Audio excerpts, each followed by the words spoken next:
ada di rumah. Bagaimana kabar Anda hari ini?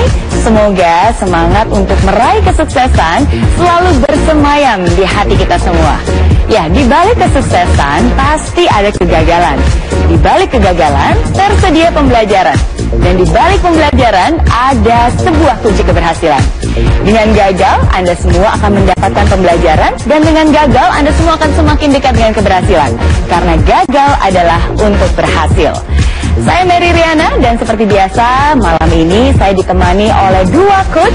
Yang pertama ada Pak James B, pakar sales dan manajemen.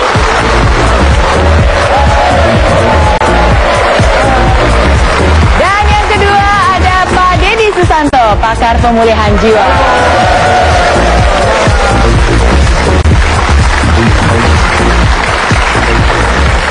Bersama kami akan memberikan solusi dan juga inspirasi. Karena kami yakin bersama kita bisa I am possible. Ya, siapa dari Anda yang hadir di sini sudah pernah mengalami kegagalan? Wow, semuanya ya. Pemirsa yang di rumah pun pasti memiliki jawaban yang serupa. Ya, bisa dilihat bahwa ternyata setiap orang rata-rata pernah mengalami kegagalan. Baik dalam pekerjaan, karir, bisnis, pendidikan, asmara, dan bahkan dari sejak kecil pun mungkin kita sering kali mengalami kegagalan. Dan rasanya kalau gagal tuh nggak enak. Betul atau betul? Betul. Nah, gimana nih Pak James? Menarik sekali. Saya mau tanya, siapa di ruang ini mau berhasil? Boleh turunkan tangan? Saya juga, thank you, turunkan tangan juga, ya. Now, ternyata saya sudah baca banyak buku tentang orang-orang yang sukses, ya. Saya pun sudah kenal banyak orang-orang yang sukses, dan bukan sebagian dari mereka, tapi semua antara mereka pernah gagal. Dan bahkan semakin sukses seseorang, semakin sering dia gagal. Ya, itu polanya ternyata. Jadi kalau Anda tadi angkat tangan, Anda mau berhasil, berarti Anda harus sering-sering gagal. Mengerti? Mengerti? Kalau nggak ngerti, tanya saya rame-rame, maksud lo apa? Nanti saya jelaskan. Oke, ya. Nanti pastinya akan kita bahas. Tapi sebelum kita bahas, mungkin Pak Deddy ingin berkomentar tentang kegagalan? Anda baru boleh mengeluhkan gagalnya Anda sebagai masalah yang besar sekali kalau 7 miliar penduduk bumi ini ada satu saja yang hidupnya nggak pernah ada masalah. Baru boleh Anda komplain. Toh nggak ada gitu loh. Ini, setiap orang punya jatah gagalnya. Kalau belum habis akan dikejar terus sampai dihabiskan. Kalau Anda rela jatah gagal segera usai, ya selesai, udah dewasa gitu loh. Ya, apakah Anda berkenan jatah gagal Anda segera diselesaikan? Berkenan? Mantap, berikan tepuk tangan untuk Anda sendiri. Iya.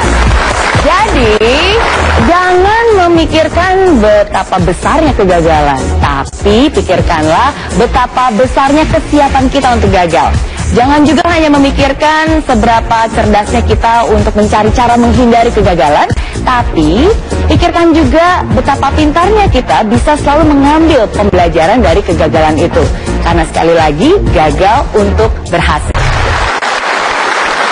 Ya, pastinya sedikit sedih ya kalau melihat orang lain gagal. Tapi saya mau tanya dulu nih, siapa dari Anda di sini yang pernah gagal dalam urusan kuliah atau sekolah? Beberapa. Siapa dari Anda yang pernah gagal dalam urusan bisnis? Dan siapa dari Anda yang pernah gagal dalam urusan cinta? Wah, semuanya ya. Banyak ternyata. Jangan-jangan kesini untuk nyari jodoh ya? Hah? Enggak ya, sekalian belajar, sekalian cari jodoh. Untuk membahas tentang tingkat kesedihan, pakarnya adalah Pak Deddy, pakar pemulihan jiwa. Silakan Pak Deddy. Terima kasih nih.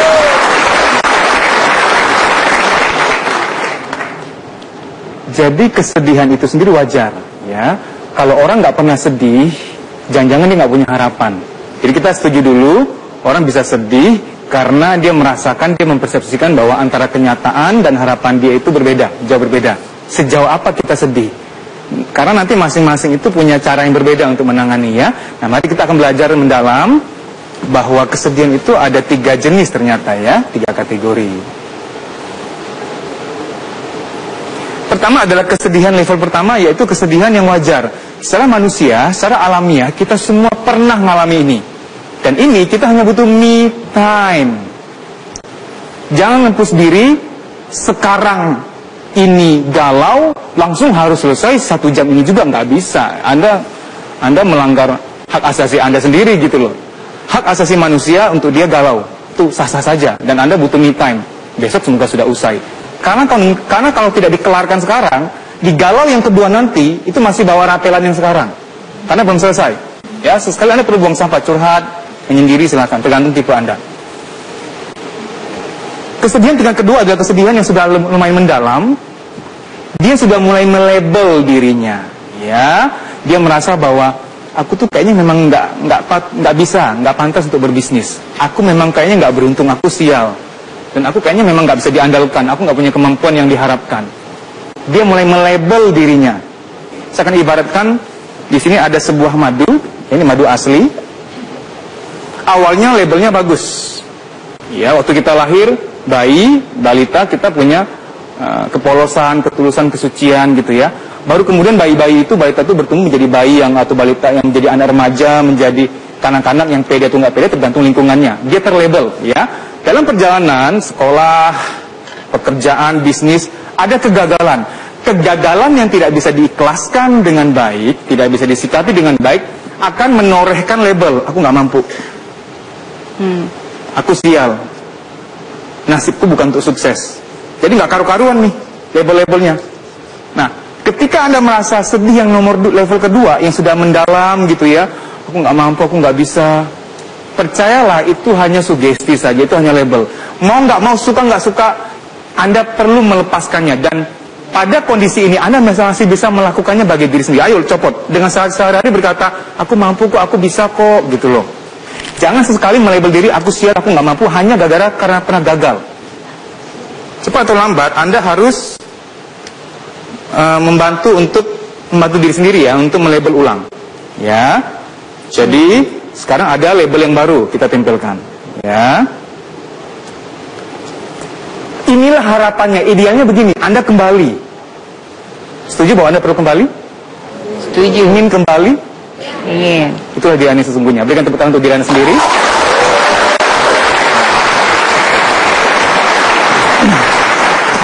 Itu level yang kedua ya, Pak Deddy ya? Ya. Saya butuh bantuan mungkin dari pemirsa di sini, ada yang bantu saya. Ya, berikan tepuk tangan dulu. Ya. Baik, Mas, saya berprasangka baik bahwa saya yakin Anda sekarang pada kondisi yang tenang, netral atau bahagia gitu ya. Kita berandai-andai saja, andai kata saja, Mas mengalami, misalkan ya, mengalami depres gitu, mengalami tertekan yang mendalam banget, down banget gitu ya, sampai nggak tahu arah jalan pulang mungkin gitu ya, dalam banget gitu. Andai kata ada seseorang datang dan berkata, udahlah Mas, nggak apa-apa. Saya dulu juga pernah mengalami kok, toh lewat juga. Saya yakin kamu mampu. Udah ya, ikhlasin ya. Siapa bilang nggak peduli sama kamu? Ini saya peduli sama kamu. Ya, oke? Mas, coba jawab pertanyaan saya, jujur. Ketika Mas diberitahu seperti ini, ada dukungan secara verbal, apalagi dielus-elus seperti ini, ditepuk-tepuk, ya. Makanya saya pilih cowok.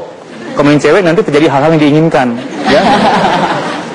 Mas, setelah saya dukung, saya support, apalagi saya belai-belai begini, saya usap, gimana sih rasanya? Iya sih, lebih nyaman Pak. Oke. Yakin?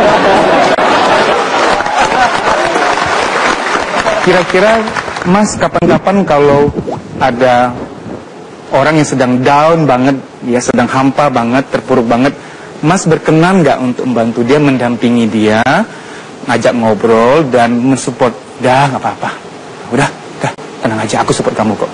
Berkenan nggak Anda melakukan itu pada orang lain? Berkenan. Kenapa berkenan? Karena saya ingin orang tersebut bisa merasakan manfaat dari kenyamanan tadi. Mantap ya. Jadi kita semua sadar bahwa sedih itu adalah sesuatu yang wajar, tapi kita harus mudah menyadarinya, karena jangan sampai kita jatuh, terlarut, tenggelam, sampai kita tidak bisa naik lagi ke permukaan. Dan ingat ya, kalau level 1 berarti masih oke, Tapi kalau level 2, di mana kita sudah melabel diri kita sendiri, menyalahkan diri kita sendiri, berarti itu masih kurang oke. Apalagi kalau udah level ketiga, kita menyalahkan semua orang dan menganggap bahwa nggak ada lagi yang peduli. Harus cepat-cepat move on, harus cepat-cepat balik lagi. Bersama kita bisa, I am possible.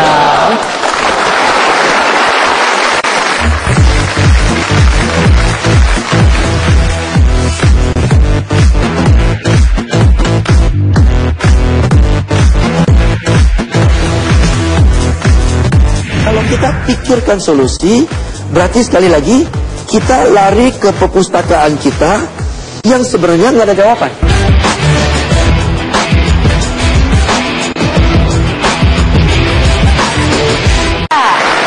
Tadi Pak Deddy sempat bilang bahwa ada level ketiga. Nah, sekarang saya mau tanya, siapa dari Anda yang mengalami kesedihan soal cinta sampai dalam ke level 3?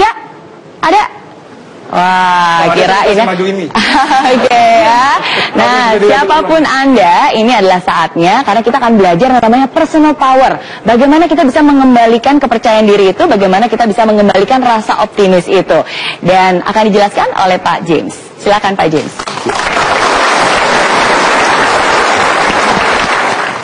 Dalam perjalanan kita, karir, bisnis, sales misalnya, ini yang saya selalu sampaikan dalam training saya ya. Sering pasti dalam perjalanan kehidupan kita pasti ketemu yang namanya problem. Ya, problem, kesulitan, problem. Oke, ya, problem bisnis, problem rumah tangga, problem keuangan, problem nggak bisa closing sales, ya, problem belum ketemu jodoh, ya, dan sebagainya problem, ya. Dan namanya ada problem, pasti harus ada solusi. Harus ada solusi, ya, untuk selesaikan problem ini, ya. Nah, ada dua cara untuk dapat solusi. Ada dua cara. Cara pertama yang banyak orang lakukan adalah dia pikirkan solusinya. Dia pikirkan solusinya, ya.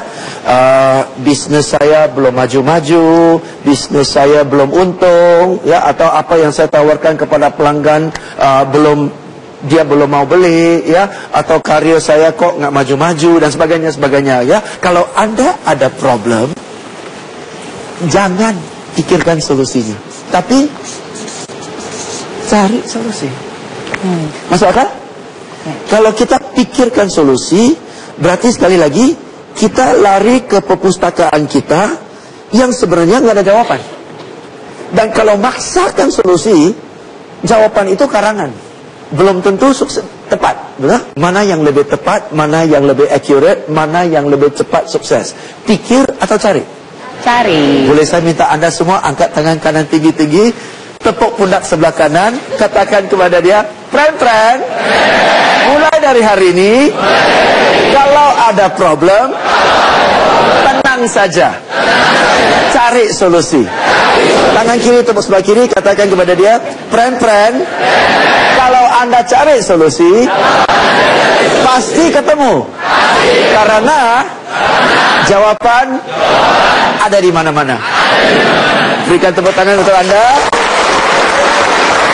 Itu adalah step pertama, ya. Kedua, ada caranya. Oke, berikutnya saya akan tampilkan serangkaian angka di layar, ya. Anda lihat angkanya dan Anda coba tebak angka terakhir. Kalau Anda bisa tebak angka terakhir, segera angkat tangan. Ya, segera angkat tangan dan teriak jawaban. Teriak kenceng-kenceng jawaban dari tempat duduk Anda. Ya, kalau jawaban Anda betul, bagus. Kalau jawaban Anda salah, ya nggak apa-apa. Ya, yang penting kita coba. Ya, saya akan tanya kepada Anda, apa angka setelah angka 22? Yang tahu, tolong angkat tangan. Yes? 20, boleh. Terima kasih. 18, terima kasih. 0, menarik. 21, bagus. Jawaban yang benar adalah, mari kita lihat jawabannya benar. Jawabannya benar adalah 21. Berarti tadi siapa yang jawab 21 di sini? Faiz, oke. Mas Faiz, bisa tolong jelaskan, bukan kepada saya tapi kepada teman-teman, ya, jelaskan pelan-pelan, dari mana Anda bisa dapat angka 21? Pelan-pelan aja. Dari 36 ke 28 kan selisih 8. Bagus. Dari 28 ke 24 selisih 4. Dari 24 ke 22 selisih 2. Jadi dibagi 2 gitu. Betul. Terus ke ya. 22 ke 21 6 ke 28 kan selisih 8. Ya. Dari 28 ke 24 selisih 4. Berarti separuhnya dong. Ya, maka dari 24 ke 22 selisih 2. Jadi separuhnya lagi kan? Maka dari itu 22 ke 21 selisihnya 1. Paham ya? Oke. Semua mengerti? Kalau mengerti, ramai-ramai kita lihat ke Mas Faiz ya, dan bilang kepada dia kencang-kencang, oh gitu, sebagai tanda bahwa kita sudah paham. 1, 2, 3. Berikan tepuk tangan. Terima kasih Mas. Saya akan tanya lagi, apa angka setelah 21? Yang bisa angkat tangan. Ih, cepat banget. Yes, adik berapa? 34. Siapa Pak? Berapa? 30. 34 Ibu. 34. Yang bilang 34, tolong angkat tangan. Yang bilang 34. Oh, okey, bagus.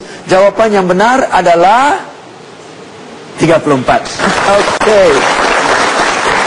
Kali ini tantangannya meningkat. Anda harus bisa tebak 2 angka setelah nomor 6. Habis nomor 6 itu angka apa, dan setelah itu apa angka? 2 nomor yang harus Anda tebak, okey? Yang bisa segera angkat tangan. Wah, cepat banget.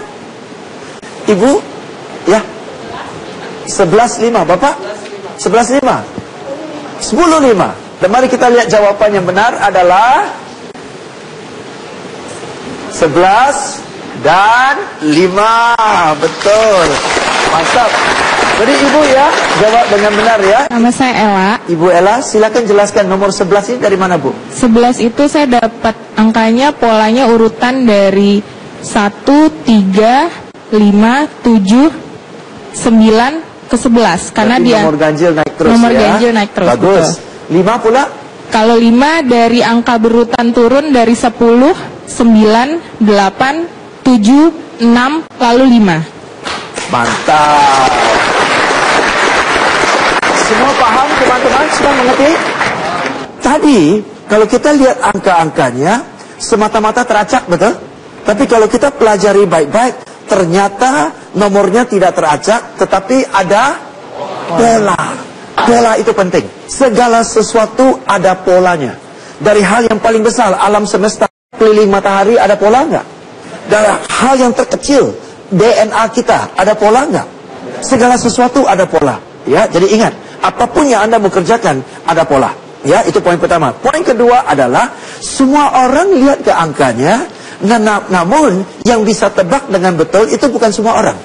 Betul ya? Nggak penting. Ini menarik sekali. Tidak penting apakah Anda orang yang penemu polanya. Itu nggak penting. Yang penting, kita lihat nggak ngerti, tetapi ada orang yang sudah mengerti, dia jelaskan kepada kita, betul? Begitu teman orang lain jelaskan kepada kita, dan kita paham, langsung keluar suara apa? Oh, itu penting banget itu. Di dalam kata ucapan oh itu, mengandung 2 kalimat yang tidak disebut, tetapi penuh dengan arti. Ketika kita bilang oh, otomatis tersusul di kalimat itu adalah oh, ternyata hanya begitu saja. Betul kan? Nah, mari kita sama-sama ya, sama-sama ya. Ikut saya ya. 1, 2, 3. Ternyata hanya begitu saja. Oke, kalimat pertama. Kalimat kedua. Dan kalau hanya begitu saja, saya juga Bisa. berarti kalau mau bisa harus Kenapa banyak orang tidak bisa-bisa? Karena dia belum. Kenapa dia belum? Karena dia tidak belajar dari orang yang sudah bisa.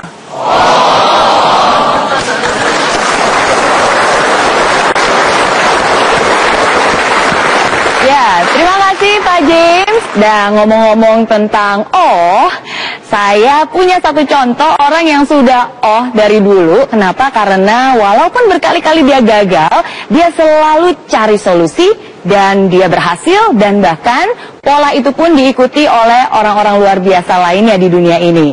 Nah, penasaran siapa yang saya maksud dengan orang tersebut? Kita tampilkan gambarnya, dan kalau Anda tahu siapa foto orang tersebut, saya ingin Anda angkat tangan ya, dan kita tanyakan jawabannya. Siapakah orang tersebut? Ya, mungkin Mbak ini? Ya, siapa Mbak? Beliau adalah Bapak Thomas Alva Edison. Thomas Alva Edison. Ya, penemu bola lampu. Penemu bola lampu. Oke, tepuk tangan dulu. Terima kasih. Ya, sebenarnya saya bisa loh menebak. Apa sih yang biasanya Anda lakukan setiap kali masalah itu datang? Itu bisa terlihat dari cara Anda menggambar seekor kucing. Penasaran? Oke, untuk pemirsa di rumah juga pastinya penasaran. Dan untuk membuat suasana lebih menarik lagi, saya ingin mengundang 3 audiens yang ada di studio malam ini yang mau berpartisipasi maju ke depan untuk menggambarkannya langsung di atas panggung ini. Oke, siapa dari Anda mungkin 3 peserta? Oke, wow banyak ya. Mungkin kita pilih, silakan, dipersilakan 3-3-nya. Berikan tepuk tangan yang paling meriah. Oke. Mungkin kenalan dulu, ini dengan siapa namanya? Saya Rudi. Rudi. Halo, saya Alin. Alin dan? Saya Ripan. Ripan. Oke, nanti kita bahas ya. Tapi sebelum mungkin bisa di posisi masing-masing. Dan silahkan gambar seekor kucing. Ya, Anda semua juga. Nah, gambar kucing dalam bentuk apapun boleh, asalkan ada 3 komponen. Berapa komponen? 3. Harus ada kepalanya, harus ada badannya, dan harus ada ekornya. Dan juga pemirsa di rumah, silakan gambar kucing. Kenapa? Karena dari cara Anda menggambar kucing bisa terlihat setiap kali masalah itu datang, apa sih yang pertama kali Anda lakukan? Nanti akan kita bahas. Tetap bersama kami di I Am Possible.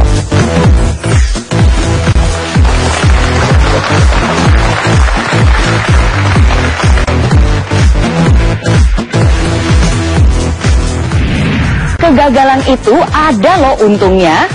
Nah, penasaran kan? Nah, kegagalan itu ada untungnya. Bahkan ada 3 keuntungan dari kegagalan.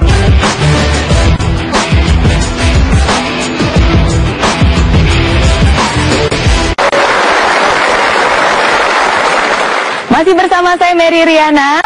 Bersama kita bisa I Am Possible. Ya, bersama saya di studio Metro TV sudah ada 3 audiens yang sudah menggambarkan kucingnya. Anda semua sudah selesai menggambarkan kucing? Sudah, dan saya yakin pemirsa di rumah pun pasti sudah. Dan sekarang penasaran nih, pengen tahu apa sih makna dari gambar tersebut? Oke, kita tanya dulu satu persatu dari gambar pertama ya. Tegang amat kayaknya. Oke, tadi Rudi ya. Rudi, ini kucing atau kucing ya? Kucing garong ya. Tapi effortnya cukup bagus ya. Mungkin Rudi bisa dijelaskan dulu dong, kenapa kamu gambar kucingnya seperti ini? Karena saya suka melihat badan kucing itu tampak samping, Miss. Oh, tampak samping. Kenapa suka dari tampak samping? Karena kalau dari tampak samping itu angle-nya lebih gimana gitu. Nah, sekarang siapa dari Anda yang ada di studio dan juga pemirsa di rumah yang gambar kucing, gambarnya seperti ini? Ada? Kalau ada, dilambaikan gambarnya. Kalau ada, dilambaikan kertasnya. Oke ya. Kalau gambarnya seperti ini, itu artinya setiap kali ada masalah, yang pertama kali Anda lakukan adalah lari dari masalah. Oke, tepuk tangan dulu dong biar kita semua ada di sini. Gimana? Apakah seperti itu? Bener juga sih, Miss. Misalnya seperti apa? Nggak suka konflik aja. Tipikal yang cenderung menghindari masalah. Cenderung menghindari masalah ya. Oke, kita berikan tepuk tangan dulu dong buat Rudi. Oke, nah sekarang kita lihat gambar yang kedua. Wah, kucingnya besar sekali kepalanya ya. Oke, nah Alin tadi ya, kenapa gambar kucing seperti ini? Ya, jadi nggak tahu kenapa sih. Jadi saya suka lihat kucing lagi duduk dari samping, terus dia melirik gitu, jadi kayak tatapannya tajam gitu, Miss. Wih, setajam tatapan kamu terhadap kamera tadi juga ya. Oke, nah siapa dari Anda yang ada di studio di sini dan juga pemirsa di rumah yang gambar kucing gambarnya mirip seperti ini? Wow, lebih banyak lagi ya. Oke, nah sekarang saya kasih tahu artinya.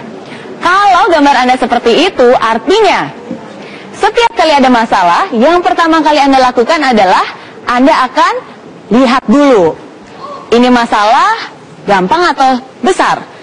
Mudah atau susah? Kalau gampang, ayo kita selesaikan. Kalau susah, siap-siap lari dari masalah.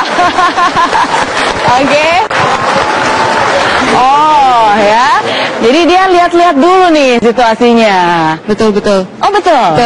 Gitu, apa contohnya misalnya? Ya, jadi misalkan kayak ada masalah, saya lihat dulu nih sebenarnya analisa masalahnya seperti apa. Kalau misalkan kira-kira gampang, saya akan menyelesaikan dengan segera. Tapi kalau misalkan masalahnya saya kira sulit atau susah, saya akan kabur seperti Mas yang di sebelah sana yang kabur seperti udah biasa kabur ini kayaknya ya.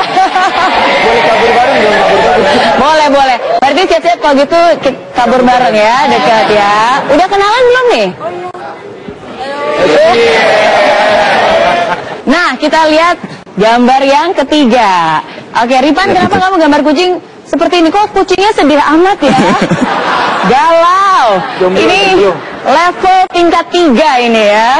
Sedih amat. Kenapa kamu gambar seperti ini, Ripan? Ya, jadi sebetulnya saya pernah ketemu kucing, langsung berhadapan dengan kucing itu kan, digertak sama kucing, jadi mukanya terinspirasi banget, Miss. Selain itu juga saya lebih senangnya kalau ngeliat sesuatu itu dari depan sih, jadi terasa lebih tegas aja, terasa lebih jelas, dan lebih ada interaksinya seperti itu sih, Pak.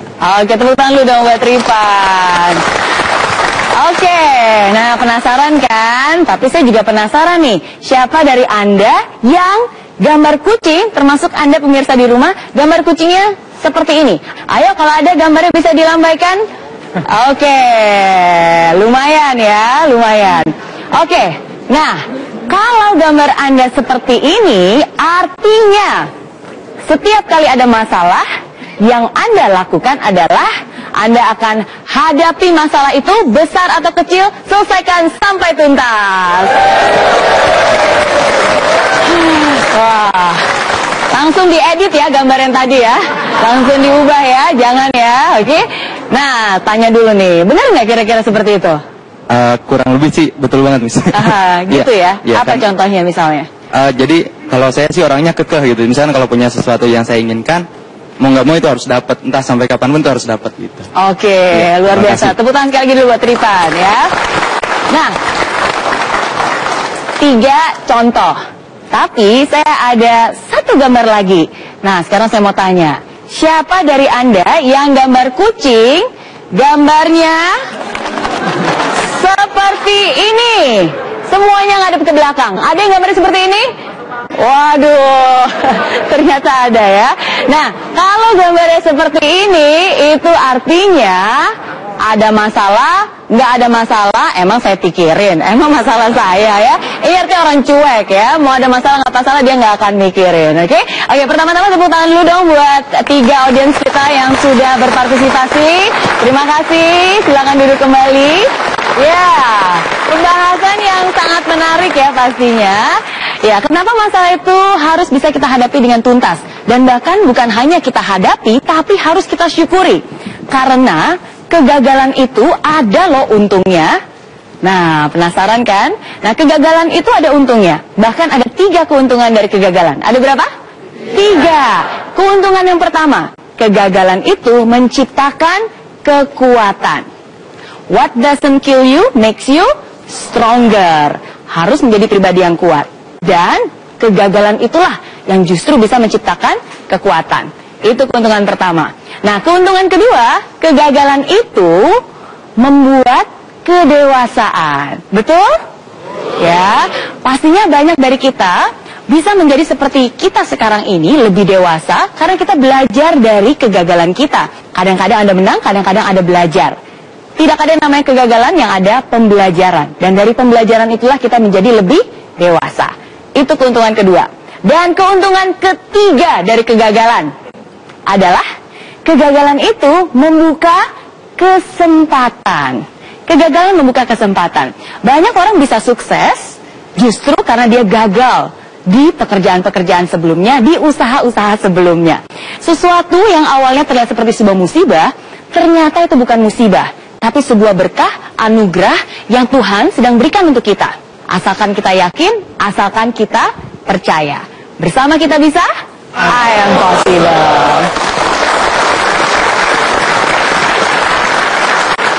Nah,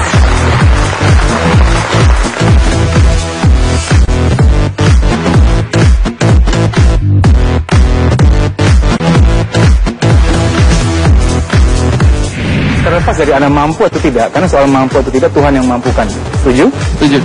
Yang penting saya mau tanya soal niatnya, soal keyakinan sekarang.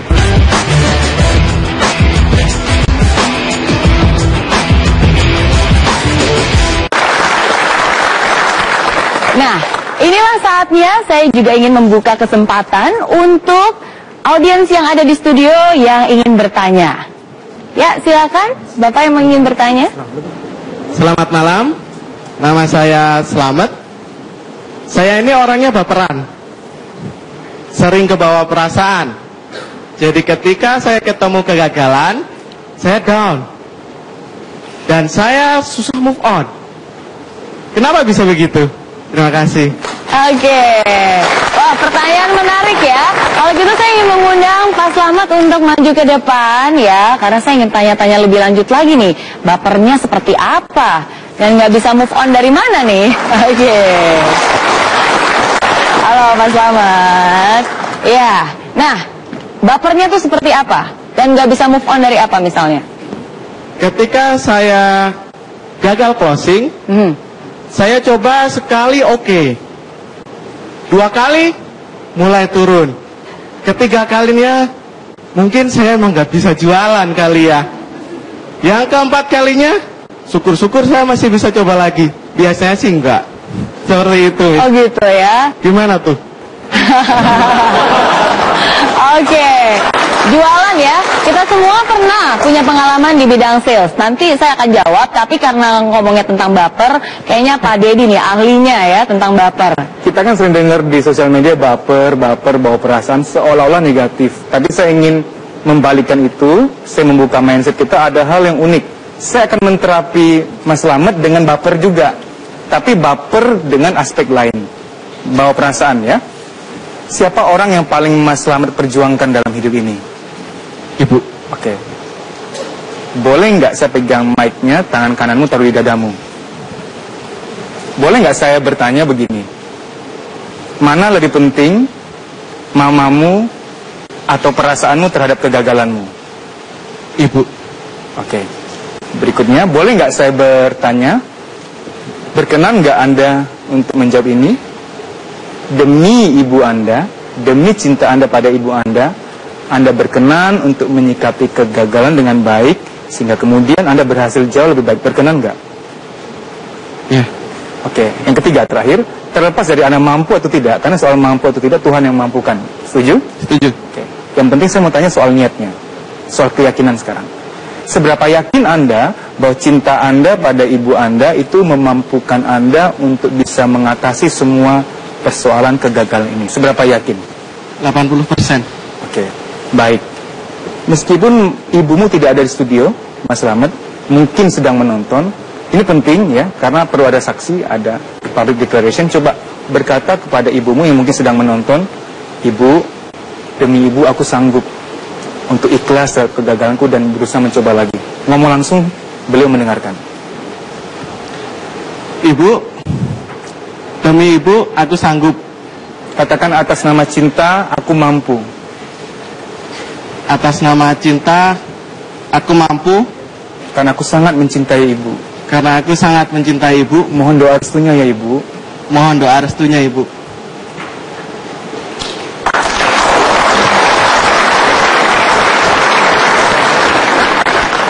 Kami semua di sini sedang baper, terbawa perasaan bahwa kami mendukung Anda. Anda orang hebat, di dadamu, di hatimu ada kekuatan yang besar. Ibumu ada di situ, dan engkau selalu membawa ibumu, selalu membawa cinta itu, dan selalu membawa kekuatan itu. Kami semua memberikan doa restu agar engkau sukses. Amin. Berikan tepuk tangan untuk dia. Amin. Oke, luar biasa sekali buat Pak Slamet. Ya, siapa lagi yang ingin bertanya? Saya berikan kesempatan. Ya, silakan, Bapak. Selamat malam, nama saya Tohendra. Bagaimana jika kita setiap usaha selalu gagal? Apakah ada batasannya agar saya bisa lanjut atau stop saja? Oke. Terima kasih. Terima kasih atas pertanyaannya, Pak Hendra. Ya, jadi gagal itu ada batasannya nggak sih? Sampai kapan kita harus ikhlas dan sampai kapan kita harus terus gigih? Mungkin Pak James bisa menjawab. Menarik sekali pertanyaannya, Pak. Kalau ada batasnya, kita semua di ruangan ini pakai lilin. Karena Thomas Alva Edison tidak rasa ada batasnya, maka 1000 kali coba pun dia lakukan. Ya, jadi selama masih ada kesempatan, selama masih ada sesuatu yang belum kita coba, selama kita masih penasaran, lakukan saja. Ya, jadi tidak ada yang namanya batasnya. Of course dalam bisnis ada yang namanya cut loss, ya. Semampu kita, sesanggup kita secara finansial. Ya, secara finansial ada cut loss-nya, ya. Namun dalam upaya dan namun untuk kesempatan untuk coba lagi, saya kira tidak ada batasnya. Selama kita bernafas, selama kita masih bertenaga, kita coba. Ya, itu poin pertama. Poin kedua adalah apakah kalau saya semangat lakukan, namun saya mengulangi kesalahan yang lalu terus, itu berhasil nggak? Tidak juga sih, ya. Jadi semangat bukan semangat mengulangi kesalahan. Namun setiap kali kita lakukan berarti a little better than the previous one, a little better than the previous one. Ada di sana kita maju, ya. Ya, saya kasih satu analogi, ya. Analoginya adalah seperti ini. Bayangkan ada satu lubang besar, ya, lubang besar sekali, dan ada 5 orang jatuh ke dalam lubang itu, ya. Di dalam lubang dan tidak bisa panjat naik. Jadi bagaimana cara keluar dari lubang itu kalau 5-5 dalam kondisi yang sama? Tidak mungkin panjat satu dengan lain juga nggak nyampe. Satu-satunya cara adalah kalau ada orang yang ada di luar lubang itu, di atas sana, dia lempar tali ke kita. Kalau dia lempar ke tali ke kita panjat memungkinkan dong. Yes? Jadi cara untuk keluar dari lubang, cara untuk keluar dari kegagalan, cara untuk keluar dari belum berhasil adalah belajar dari orang yang sudah keluar. You always need to find somebody who is outside of your hole. Then the guy can help you. Maka ada istilah bahasa English, you need somebody to show you the rope. Okay, jadi setiap kali Anda ketemu satu kesulitan, selalu tanya, siapa orang yang sudah di luar lubang itu? Siapa orang yang mau lempar tali supaya bantu saya panjat keluar dari lubang ini? Kalau Anda ketemu orang itu, pasti sukses. Tapi kalau Anda ngobrol dengan orang senasib, capek, ya. Maka dari itu, kesimpulan dari poin saya adalah teman senasib dilarang ngopi bareng.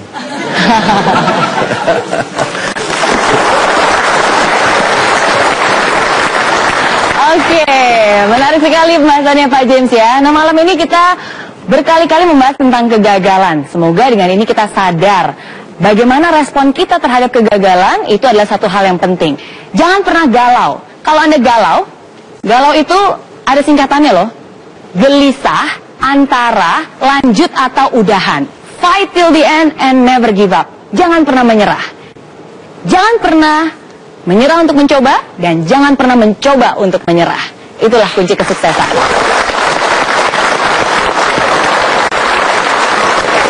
Ya, kita sudah sampai di penghujung acara dan saat ini saya ingin mengundang Pak James dan juga Pak Dedi untuk kembali ke panggung dan memberikan summary.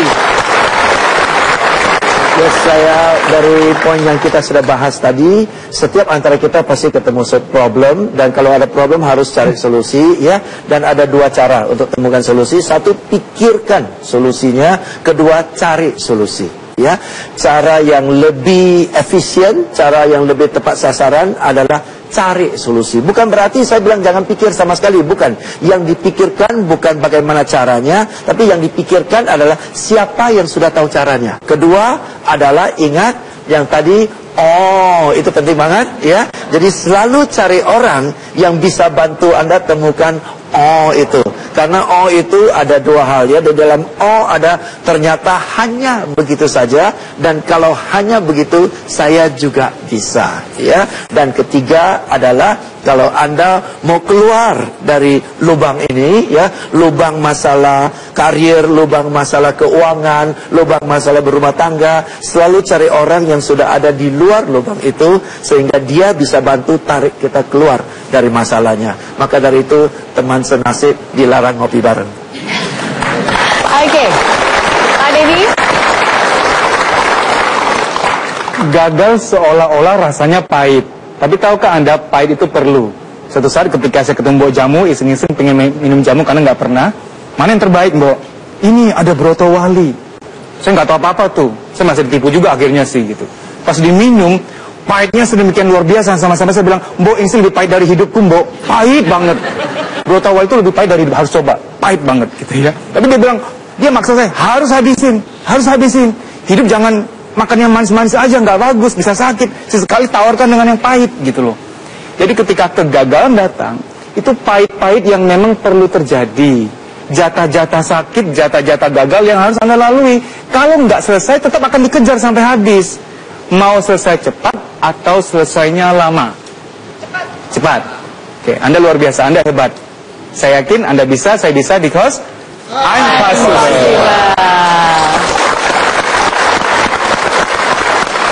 Ya, saat ini saya ingin mengajak pemirsa semua yang ada di studio dan juga di rumah, yakinilah akan hal ini. Mulai hari ini, saya akan menggunakan kekuatan dan kemampuan yang ada di dalam diri untuk mengubah hal-hal yang bisa saya ubah.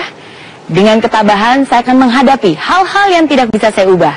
Dan dengan kebijaksanaan, saya bisa melihat perbedaannya. Saya siap untuk menerima kesuksesan. Dan saya juga lebih siap untuk menerima kegagalan. Karena saya percaya bahwa gagal bukanlah berarti tidak ada hasil. Tapi justru gagal adalah untuk berhasil.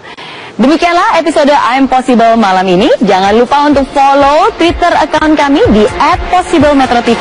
Dan juga akun Instagram kami di @I'm_possiblemetrotv. Saya Mary Riana. Bersama kita bisa, I'm Possible.